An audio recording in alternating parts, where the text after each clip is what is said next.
अजमेर शहर की नवनिर्मित जिला बार एसोसिएशन का शपथ ग्रहण कार्यक्रम न्यायालय परिसर में आयोजित होगा, जिसके लिए जिला बार एसोसिएशन के नवनिर्वाचित अध्यक्ष अशोक रावत के द्वारा सेशन न्यायालय के बार कॉन्फ्रेंस हॉल में प्रेस वार्ता का आयोजन किया गया। जिसके अंतर्गत अध्यक्ष ने बताया कि दिनांक 18 जनवरी को नई कार्यकारिणी द्वारा न्यायालय परिसर में शपथ ग्रहण की जाएगी।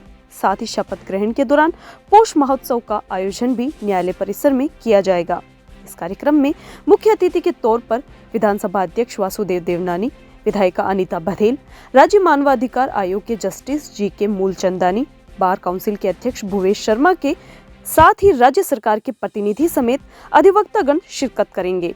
बताया कि शपथ ग्रहण के दौरान सरकार के समक्ष विभिन्न मुद्दों पर चर्चा की जाएगी, जिसके अंतर्गत सहयोगिता नगर में नए कोर्ट के निर्माण में चेंबर की संख्या बढ़ाने, अतिरिक्त बजट पारित करवाने, अधिवक्ता कॉलोनियां आवंटित करवाने, अधिवक्ता भवन बनवाने के साथ ही अधिवक्ताओं के लिए टोल मुक्त करवाए जाने जैसी विभिन्न मुद्दों को सरकार के प्रतिनिधियों के समक्ष रखा जाएगा। बताया कि अतिरिक्त बजट के तहत 16 करोड़ 30 लाख रुपए की राशि सरकार अधिवक्ताओं के हित कार्यों के लिए आवंटित करे, इसके लिए भी चर्चा की जाएगी। वहीं दूसरी ओर अध्यक्ष ने बताया कि उनकी नई कार्यकारिणी लगातार अधिवक्ताओं के हितों के लिए प्रयासरत है। कार्यकारिणी सरकार से अतिरिक्त बजट पास करवाने, कॉलोनियां आवंटित करवाने के साथ ही विभिन्न समस्याओं के समाधान हेतु प्रयासरत है। आप सभी को नमस्कार। जिस प्रकार से हमारी 2024-25 की नवनिर्वाचित जिला कार्यकारिणी का जो 18 जनवरी 12:15 बजे हमारे जिला बार एसोसिएशन का और न्यायालय परिसर में शपथ ग्रहण समारोह और पोस्ट बड़ा का कार्यक्रम रखा गया है। उसमें हमारे बार बेंच का साथ में ही हमारे जो राजस्थान सरकार के प्रतिनिधि है उनको भी आमंत्रित किया है, क्योंकि जिस प्रकार से संयोगिता नगर में हमारी जो कोर्ट की नई बिल्डिंग बन रही है उसमें हमारे चेंबर्स की भी हमें आवश्यकता है और अतिरिक्त बजट की आवश्यकता है।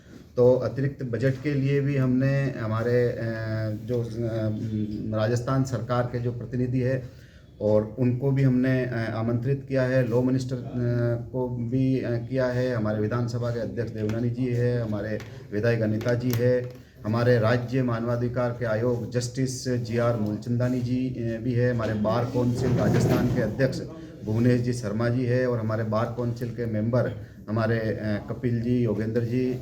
इस प्रकार से जो हर वर्ष की भांति ये कार्यक्रम हम रखते हैं पोस्ट बड़ा का और इसका, तो आप के माध्यम से मैं बताना चाहता हूं कि जिस प्रकार हमारे अधिवक्ताओं के हितों के लिए, हमारे अधिवक्ताओं के वेलफेयर के लिए हमें अधिवक्ता भवन की भी आवश्यकता है। हमारे अधिवक्ताओं को जो अधिवक्ता कॉलोनी भी हमें मिले उसकी भी हम मांग करेंगे। और हमारे जो नई बिल्डिंग में चेंबर्स है उसका जो अतिरिक्त बजट है 16 करोड़ 30 लाख रुपए, उसकी भी हमने मांग करी और कल भी हम मांग करेंगे। तो जो हमारे अधिवक्ताओं के जो सारे कार्य हैं और अधिवक्ता हितों के लिए हमने सरकार के नुमाइंदों को भी बुलाया और हमारा जो हर वर्ष की बात है जो पोस्ट बड़ा का इसका कार्यक्रम है वो भी हम करेंगे। 12:15 बजे से 2 बजे तक का ये कार्यक्रम रहेगा। इस प्रकार से ये कैंसर बीमारी ही ऐसी है, चिंता तो होगी ना। लेकिन अब अपनी चिंता को बदलो विश्वास में, क्योंकि आदिनाथ कैंसर मेडिसिटी में है रेडियोथेरेपी, कीमोथेरेपी और कैंसर सर्जरी के उपचार के साथ आधुनिक सुविधाएं भी। विजिट करें आदिनाथ कैंसर मेडिसिटी एट चाची आवास अजमेर।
अगर आप अच्छी बढ़िया शुद्ध मिठाई की दुकान की तलाश में हैं, तो आप पहुँचे आशु स्वीट्स, जहां पर आपको हर प्रकार की मिठाई की वैरायटी देखने को मिलेगी, जो कि बाजार में या किसी और दुकान के काउंटर पर नहीं होगी। हमारे यहाँ पर हर प्रकार की मिठाई शुद्ध देसी घी से तैयार की जाती है। और अगर घर में कोई पार्टी कर रहे हो या फिर विवाह का प्रोग्राम है, किसी बच्चे का जन्मदिन मना रहे हो, तो इन सब मौकों पर ऑर्डर पर स्पेशल मिठाई तैयार करवाने का खास प्रबंध किया गया है। इसके साथ हमारे यहाँ पनीर, दही, लस्सी आदि सामान भी मिलता है, जिसको आप ऑर्डर पर मंगवा सकते हैं। ज्यादा जानकारी के लिए आप हमें संपर्क कर सकते हैं। आशु स्वीट्स, नसीराबाद रोड, नगरा, अजमेर और आबकारी के पास Taragarh road, Ajmer. Mobile number 9414709358।